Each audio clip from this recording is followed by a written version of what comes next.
Hi hello, ഞാൻ ശ്രീ പ്ലാൻസിൽ നിന്നാണ്. അപ്പോൾ ഇത് നമ്മളുടെ മഞ്ഞ കനകാമ്പരമാണ്. അപ്പോൾ നൈറ്റ് എടുത്ത ഒരു വീഡിയോ ഉണ്ട്. നല്ല ഭംഗിയുണ്ടായിരുന്നു നൈറ്റ് അത് വിരിഞ്ഞ് നിൽക്കണ കാണാൻ.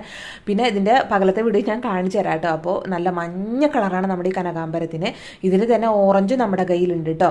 അപ്പോൾ ഇപ്പോൾ സെയിലിനായിട്ടില്ല, ഞാൻ സെയിൽ ചെയ്തിരുന്നു കഴിഞ്ഞൊരു സെയിൽ വീഡിയോയിൽ. അപ്പോൾ കുറേ പേര് നമ്മുടെ കയ്യിൽ നിന്ന് വാങ്ങിച്ചിട്ടുണ്ടായിരുന്നു. അടുത്തത് പ്രൊപ്പഗേഷന് വേണ്ടി വെച്ചിട്ടുള്ളൂ കേട്ടോ. അപ്പോൾ ഇത് നമുക്ക് സാധാരണ കനകാമ്പരം പോലെ തന്നെ വിത്ത് ഭാഗി മുളപ്പിക്കുകയും ചെയ്യാം, കട്ടിങ്സ് വെച്ച് പിടിപ്പിക്കുകയും ചെയ്യാം കേട്ടോ. പിന്നെ സാധാരണ കനകാമ്പരത്തിൻ്റെ ലീഫിന് കുറച്ച് വ്യത്യാസമുണ്ട്. ഇത് ലീഫ് കുറച്ച് കുഞ്ഞ് ലീഫാണ്, ഞാൻ നിങ്ങൾക്ക് കാണിച്ചു തരാം കേട്ടോ. ഓറഞ്ച് കനകാമ്പരം പിന്നെ അതുണ്ടാവണത് നല്ല കട്ട പിടിച്ചുണ്ടാവും കേട്ടോ. ഇത് കുറച്ച് വിട്ടാണ് ഉണ്ടാവണത് കേട്ടോ. ഇതാണ് നമ്മളുടെ സാധാരണ ഓറഞ്ച് കനകാമ്പരം. അപ്പോൾ ഇത് ലീഫിലും കുറച്ച് വ്യത്യാസമുണ്ട്. പൂ ഉണ്ടാവണത് നല്ല കട്ട പിടിച്ചുണ്ടാവുകയും ചെയ്യും കേട്ടോ. അപ്പോൾ രണ്ടും നമുക്ക് വിത്ത് ഭാഗി മുളപ്പിക്കുകയും ചെയ്യാം, കട്ടിങ്സ് വെച്ച് പിടിപ്പിക്കുകയും ചെയ്യാം കേട്ടോ. ഞാൻ വിത്ത് ഭാഗി അധികം മുളപ്പിക്കാറില്ല, കാരണം ഞാൻ എല്ലാ പ്ലാന്റ് കട്ട് ചെയ്ത് നിർത്തിയിട്ടോ ചെയ്യണം. അപ്പോൾ നല്ല ഭംഗി ഉണ്ടാവും നമ്മുടെ പ്ലാന്റ് ഇങ്ങനെ പൂ വിരിഞ്ഞ് നിൽക്കണ